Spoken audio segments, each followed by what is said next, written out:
হিমন্ত মামাই সন্তলিত আহি ফেলে 8 তাৰিখে ইঞ্জিনিয়াৰ পঠাব বুলি যে মিটিংত কৈছিল আপোনালোকে পাহৰি গৈছে নেকি?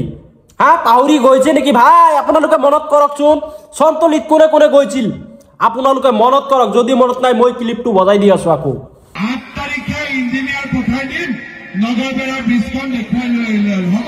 সন্তলিতে দলং চাই সন্তলিতে দলং চাই মুখ্যমন্ত্রী জিন্দাবাদ জিন্দাবাদ জিন্দাবাদ মুখ্যমন্ত্রী জিন্দাবাদ জিন্দাবাদ জিন্দাবাদ মুখ্যমন্ত্রী জিন্দাবাদ জিন্দাবাদ জিন্দাবাদ আমার দলং লাগিব আমার বখরাদিয়া, টুপামারি, রঙ্গেশ্বরী, বদলা, সন্তলি, গৰৈমাৰী এইখিনি ঠাইত কি আমচু নেমচু আপোনাৰ ছাত্ৰ সন্তাৰ মানুহ নাই নেকি? আপোনালোকে যে প্ৰতিবাদ কৰা নাই কিহৰ কাৰণে? আপোনালোকে কি ভয় খায় নেকি? তেতিয়াহ'লে যদি ভয় নাখায় তেতিয়াহ'লে প্ৰতিবাদ কিহৰ কাৰণে কৰা নাই? আপোনালোকে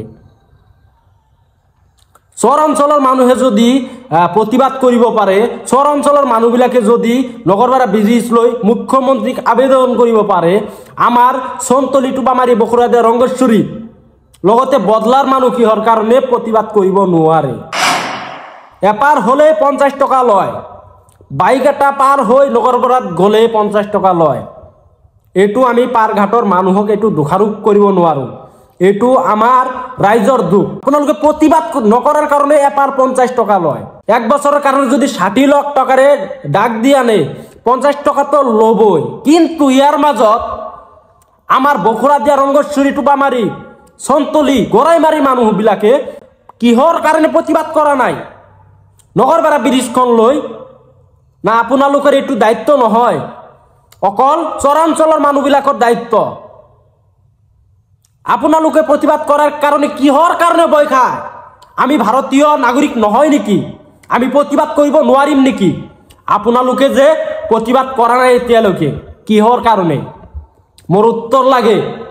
যদি আমচু আছে, নেমচু আছে, ৰঙ্গেশ্বৰী, টুপামাৰী, বখৰাদিয়াত যদি আমচু নেমচু আছে, আপোনালোকে প্ৰতিবাদ কিহৰ কাৰণে কৰা নাই ভাই? আমি সাধাৰণ যুৱক হৈ প্ৰতিবাদ কৰিব লাগে।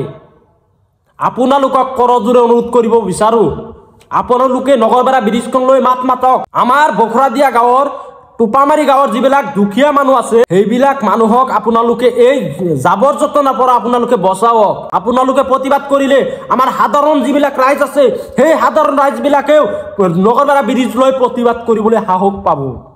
কিন্তু আপোনালোকে কি কৰি আছে? দূৰত যাই থিয় হৈ আছে।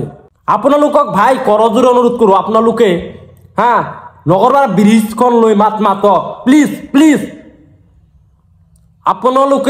আপোনালোকৰ দায়িত্ব কিন্তু এৰাই যাবলৈ চেষ্টা নকৰিব ভাই। ছাত্ৰ সংগঠনৰ যিবিলাক মানুহ আছে আমচু নেমচু, আপোনালোকক কিন্তু আমাৰ গাঁৱৰ মানুহবিলাকে বহুত বিশ্বাস কৰে, ঠিক আছে? তাৰ মানে এইটো নহয় যে আপোনালোকে প্ৰতিবাদ নকৰি ঘৰৰ কোণত বহি থাকিব। আপোনালোকে প্ৰতিবাদ কৰক না নগৰপাৰা ব্ৰিজখন লৈ।